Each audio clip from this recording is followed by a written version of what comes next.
त्रयोदशः पाठः क्षितौ राजते भारतस्वर्णभूमिः। सुपूर्णं सदैवास्ति खाद्यान्नभाण्डं नदीनाञ्जलं यत्र पीयूषतुल्यम् इयं स्वर्णस्वद्भाति शस्यैर्धरेयं क्षितौ राजते भारतस्वर्णभूमिः।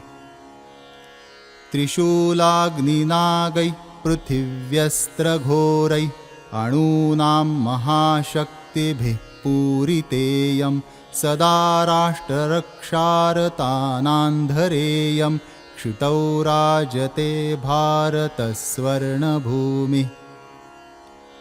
इयं वीरभोग्या तथा कर्मसेव्या जगद्वन्दनीया च देवगेया सदा पर्वणामुत्सवानान्धरेयं क्षितौ राजते भारतस्वर्णभूमिः।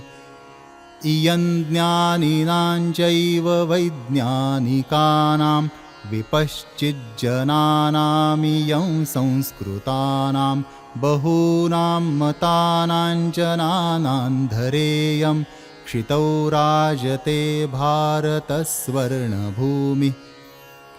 इयं शिल्पिनां यन्त्रविद्याधराणां भिषक्शास्त्रिणां भूप्रबन्धेयुतानां नटानां नटीनां कवीनान्धरेयं क्षितौ राजते भारतस्वर्णभूमिः।